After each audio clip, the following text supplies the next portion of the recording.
بسم الله الرحمن الرحيم الحمد لله الذي أرسل رسوله بالهدى ودين الحق ليظهره على دين كله ولو كره المشركون ومن على المؤمنين إذ بعث فيهم رسولا من أنفسهم فهدى إلى سبيل الرشاد وجاهد في الله حق جهاده وصلوات الله وسلام عليه وعلى آله وصحبه أجمعين. سلام الله عليكم ورحمة الله وبركاته. Bienvenue à vous dans cette 43e rencontre des leçons à tirer de la vie du meilleur des hommes. وقبل البدء نسأل الله الكريم رب العرش العظيم أن يجعلنا ممن إذا استمع القول فيتبعون أحسنه. إخوة وأخوات, nous continuons de parcourir cette merveilleuse vie qui est la vie de notre prophète bien-aimé salawatullahi wa salamun alayhi et de tirer des leçons de cette merveilleuse vie. Et nous sommes dans la partie de sa vie quand lorsqu'il est revenu de Taïf vers la Mecque, qui est la 10e année de l'envoi du prophète sallallahu alayhi wa sallam. Dans cette 10e année de son envoi, le prophète sallallahu alayhi wa sallam a vécu énormément de choses, d'événements, mais une chose réunit tout cela. Une chose est la cause de tout cela. C'est sa volonté, son intensité à appeler à l'islam, à appeler à l'immensité du tawhid d'Allah Azza wa Jal. La ilaha illallah. Il n'y a de divinité qui mérite l'adoration en dehors d'Allah. Et un Nabi sallallahu alayhi wa sallam profitait du mawsim, de la période de Hajj, lorsque les Arabes se réunissaient à la Mecque et qu'ils étaient un peu éparpillés sur la Mecque, ils venaient accomplir le Hajj. An-Nabi sallallahu alayhi wa sallam se présentait aux tribus l'une après l'autre et il leur exposait l'islam. Il leur lisait quelques versets du Coran et il les orientait vers la droiture, vers la rectitude et vers cette droiture et rectitude avec laquelle il a été envoyé Muhammad sallallahu alayhi wa sallam. Mais l'acceptation des gens ne fut pas d'une seule et même volonté. Parmi eux, certains ont accepté directement, d'autres ont hésité, et encore d'autres ont vu une opportunité pour atteindre des objectifs de la vie mondaine, et non la soumission véritable à Allah Azza wa Jal.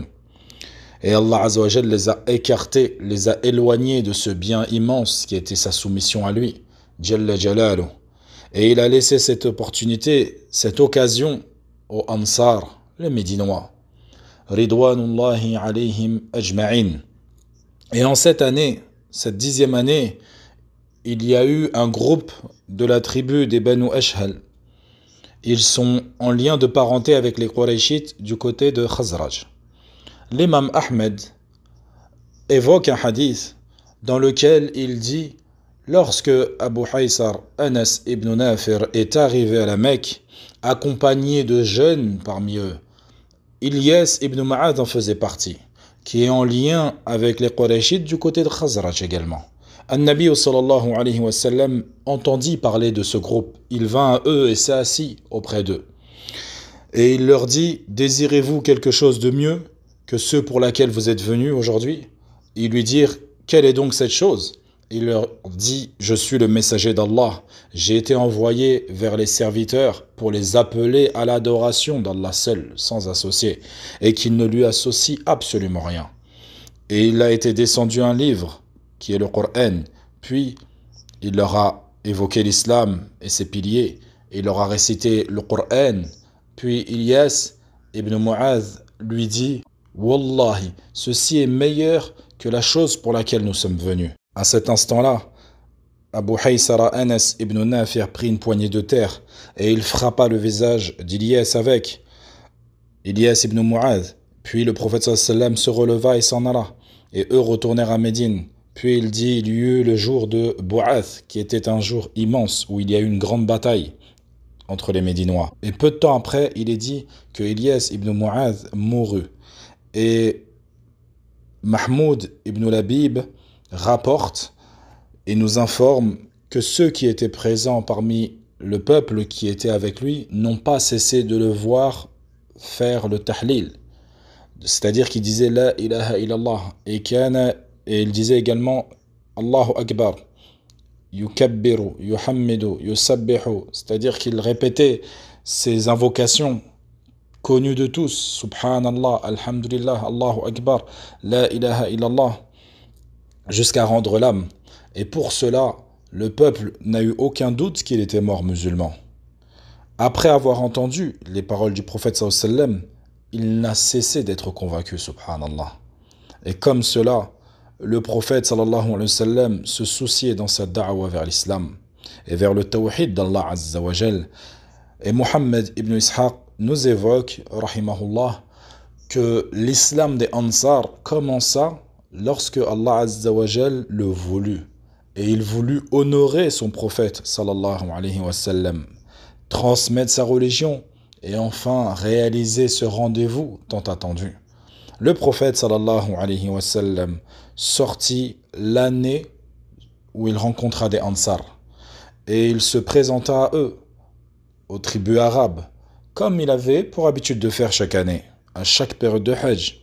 Un jour, alors qu'il était proche de l'Aqaba, la grande stèle, il rencontra un groupe de Khazraj. Et Allah a voulu pour eux un grand bien. Effectivement, Allah Azza wa Jal a voulu un grand bien pour eux car ils se sont assis auprès du prophète sallallahu alayhi wa sallam. Et Allah a voulu un grand bien pour eux. Pourquoi? Car ils ont écouté l'appel du prophète sallallahu alayhi wa sallam, son invitation à l'islam. Car le bien, tout le bien, est à travers cette révélation. Tout le bien pour le serviteur est dans le fait de mettre en pratique ce qui a été révélé dans le Coran à notre prophète Muhammad sallallahu alayhi wa sallam. Ce avec quoi il est venu dans sa sunna. Celui qui rapporte le hadith nous dit que Asim ibn Amr ibn Qatada, que lorsque le prophète sallallahu alayhi wa sallam les a rencontrés, il leur a posé la question: qui êtes-vous? Et ils dirent: nous sommes un groupe de Khazraj. Le prophète sallallahu alayhi wa sallam leur dit: êtes-vous des partisans des Lihoud, c'est-à-dire des Juifs de Médine? Ils dirent: Naam, effectivement, nous sommes des partisans, des alliés. Puis le prophète sallallahu alayhi wa sallam leur dit: n'allez-vous donc pas vous asseoir, que je puisse discuter avec vous? Et ils dirent: bien sûr que si, bienvenue à toi. Fais donc. Ils se sont donc assis avec lui. Et il les a appelés à Allah Azza wa Jal. Il leur a exposé l'islam.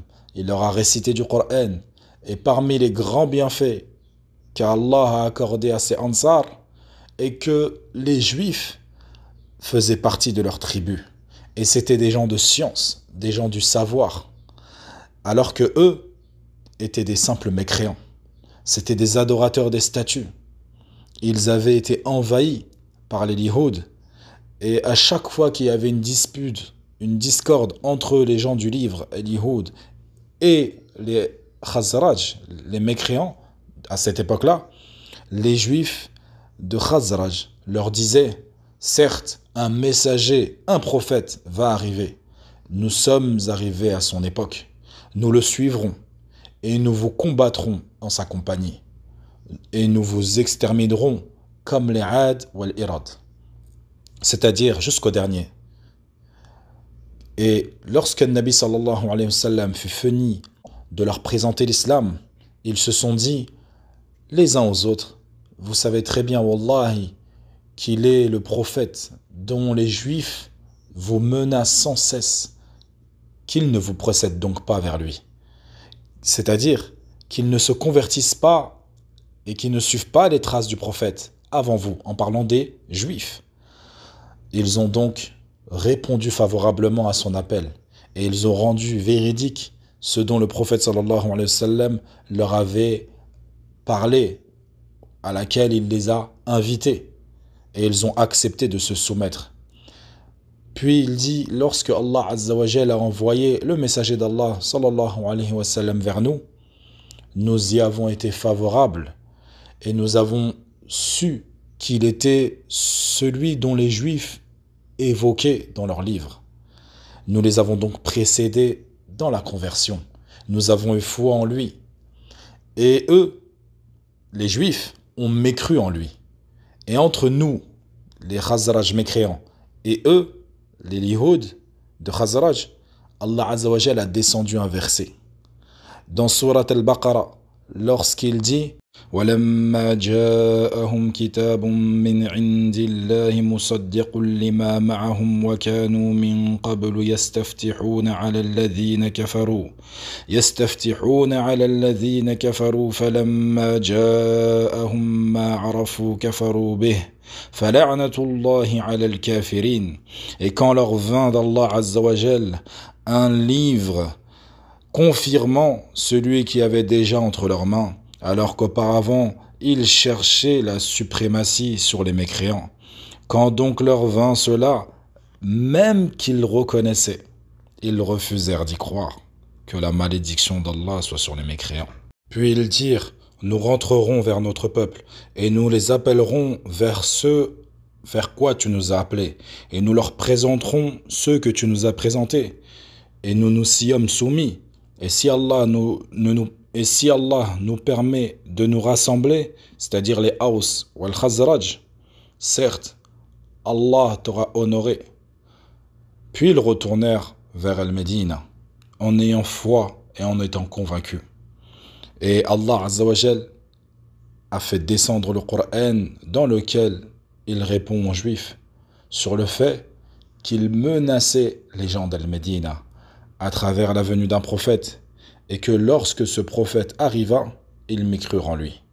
Alors que Al-Khazraj, les mécréants d'Al-Médina, qui n'étaient donc pas juifs, Ibn Ishaq, rahimahullah, nous rappelle qu'ils étaient 6 de Khazraj, ce jour-là à avoir eu foi en la parole du prophète sallallahu alayhi wa sallam.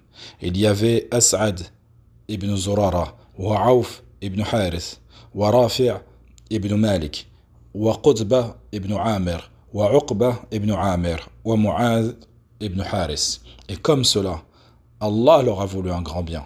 Il leur a permis d'accepter l'islam. Il les a choisis et sélectionnés parmi l'ensemble de sa création. Et ils ont répondu favorablement à l'appel du prophète sallallahu alayhi wa sallam, notre bien-aimé. Et cet événement fut l'introduction à l'allégeance faite au prophète sallallahu alayhi wa sallam l'année qui a suivi. Et incha'Allah wa ta'ala, c'est de cela que nous parlerons dans la prochaine rencontre. Nas'alullah tabaraka wa ta'ala bimannihi wa karami an yaj'alana min al-hudat al-muhtadin wa min atba' an-nabiy al-amin عليه أفضل الصلاة وأزكى التسليم إلى لقاء القادم إن شاء الله والسلام عليكم ورحمة الله وبركاته.